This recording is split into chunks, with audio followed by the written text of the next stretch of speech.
Judy Garland was an American actress, singer and dancer. During a career that spanned 45 years, she attained international stardom as an actress in both musical and dramatic roles, as a recording artist, and on the concert stage. Respected for her versatility, she received an Academy Juvenile Award, a Golden Globe Award, a Special Tony Award, and was the first woman to win the Grammy Award for Album of the Year for her 1961 live recording Judy at Carnegie Hall.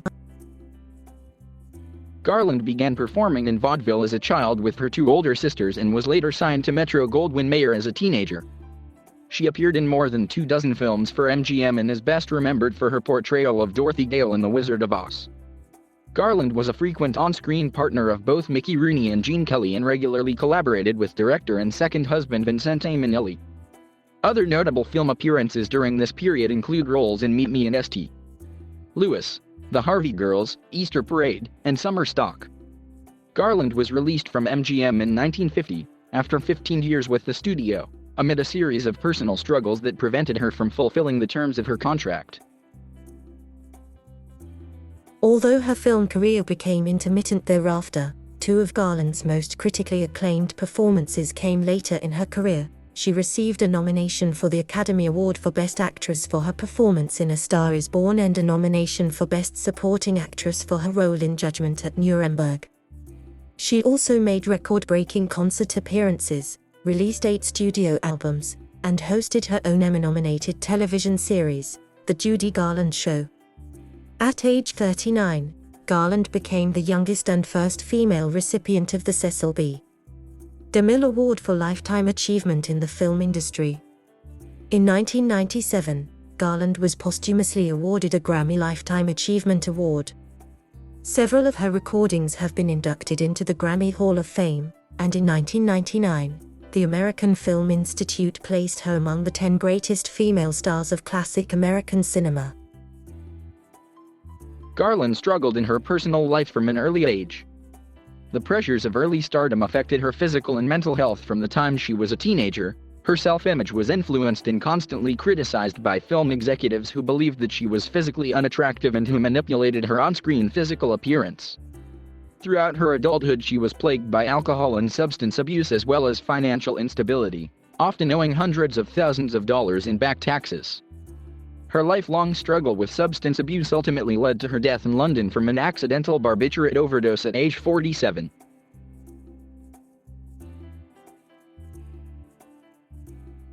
Garland was born Frances Ethel Gumm on June 10, 1922, in Grand Rapids, Minnesota. She was the youngest child of Ethel Marion and Francis Event Frank Gumm. Her parents were vaudevillians who settled in Grand Rapids to run a movie theater that featured vaudeville acts. She was of Irish, English, and Scottish ancestry, named after both of her parents and baptized at a local Episcopal church. Baby shared her family's flair for song and dance. Her first appearance came at the age of 2.5, when she joined her elder sisters Mary Jane Susie/Suzanne Gumm and Dorothy Virginia Jimmy Gumm on the stage of her father's movie theater during the Christmas show and sang a chorus of Jingle Bells. The Gumm sisters performed there for the next few years, accompanied by their mother on piano. The family relocated to Lancaster, California, in June 1926, following rumors that her father had made sexual advances towards male ushers. Frank purchased and operated another theater in Lancaster, and Ethel began managing her daughters and working to get them into motion pictures.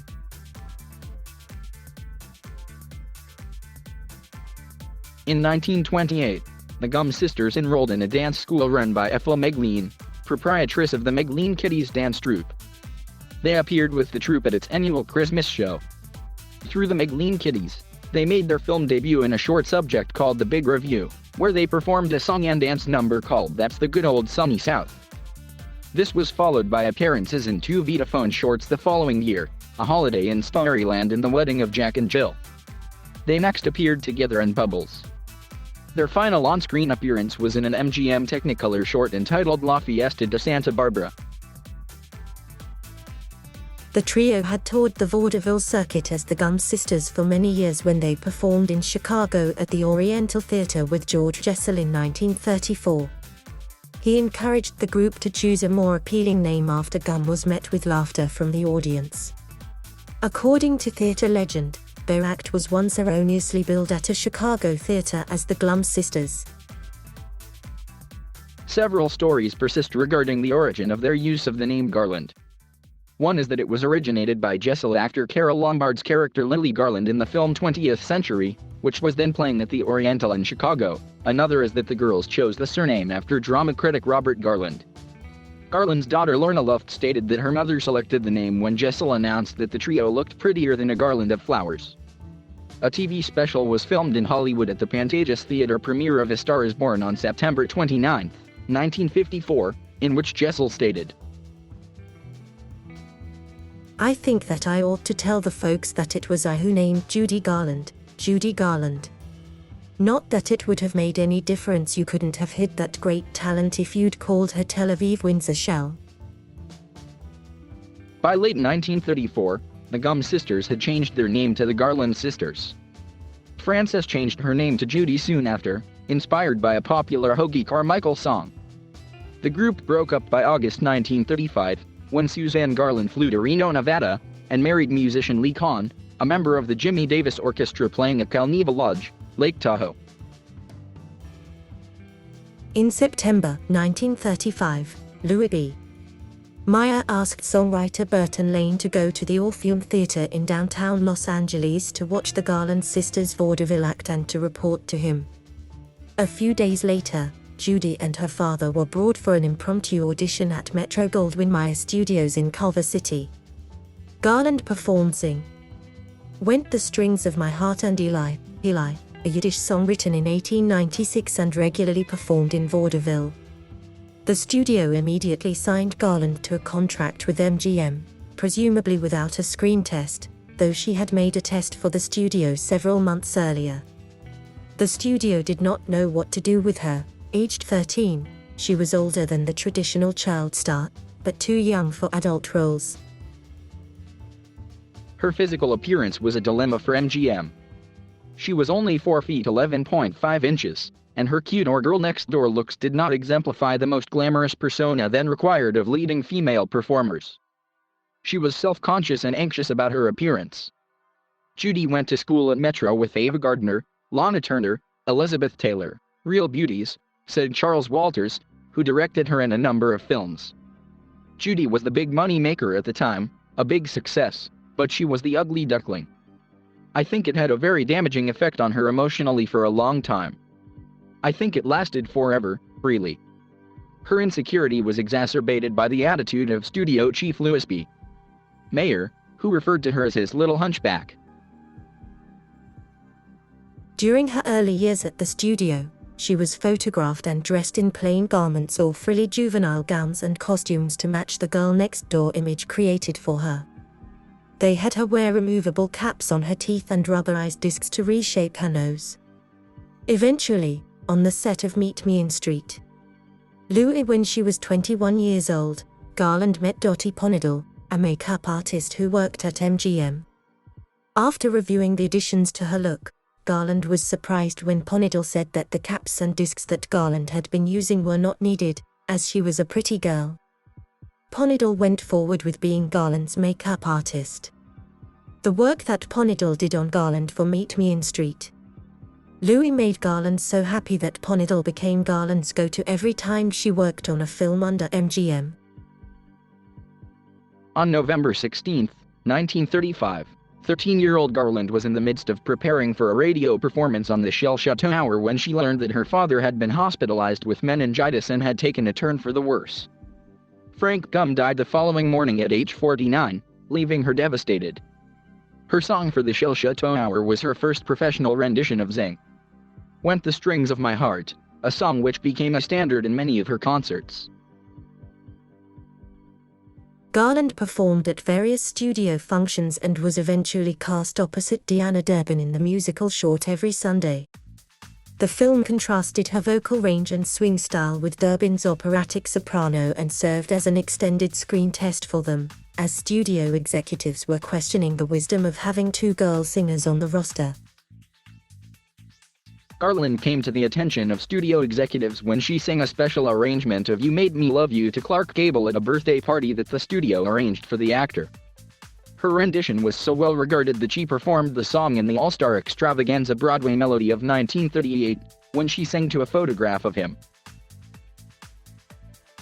MGM hit on a winning formula when it paired Garland with Mickey Rooney in a string of what were known as backyard musicals. The duo first appeared together as supporting characters in the B-movie Thoroughbreds Don't Cry. Garland was then put in the cast of the fourth of the Hardy family movies as a literal girl next door to Rooney's character Andy Hardy, in Love Finds Andy Hardy, although Hardy's love interest was played by Lana Turner. They teamed as lead characters for the first time in Babes in Arms, ultimately appearing in 5 additional films, including Hardy films Andy Hardy Meets Debutante and Life Begins for Andy Hardy. Garland stated that she, Rooney, and other young performers were constantly prescribed amphetamines in order to stay awake and keep up with the frantic pace of making one film after another. They were also given barbiturates to take before going to bed so they could sleep. This regular use of drugs, she said, led to addiction and a lifelong struggle.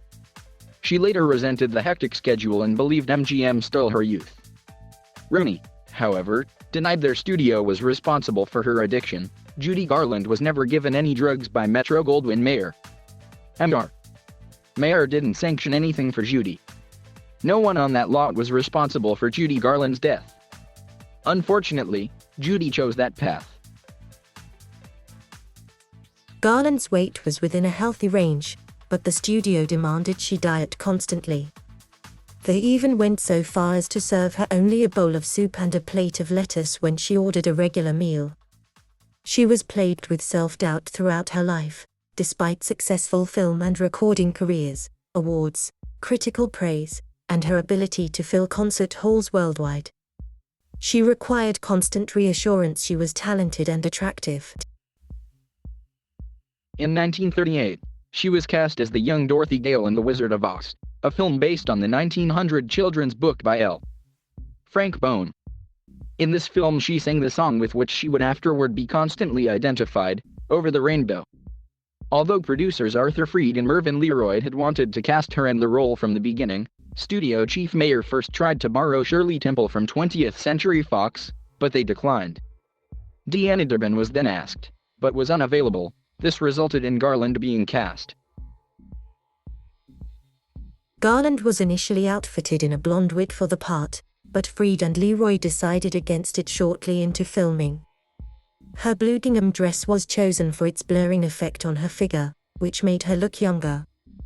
Shooting commenced on October 13, 1938, and it was completed on March 16, 1939, with a final cost of more than $2 million. With the conclusion of filming, MGM kept Garland busy with promotional tours and the shooting of Babes in Arms, directed by Busby Berkeley. She and Rooney were sent on a cross-country promotional tour, culminating in August 17 New York City premiere at the Capitol Theater, which included a 5-show-a-day appearance schedule for the two stars. Garland was forced to follow a strict diet during filming. She was given tobacco to suppress her appetite. The Wizard of Oz was a tremendous critical success, though its high budget and promotions costs of an estimated $4 million, coupled with the lower revenue that was generated by discounted children's tickets, meant that the film did not return a profit until it was re-released in the 1940s and on subsequent occasions.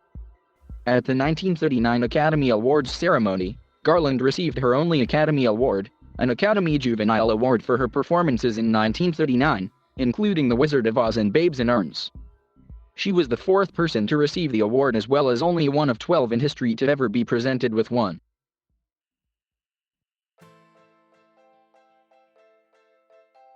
Thank you for watching. Please subscribe.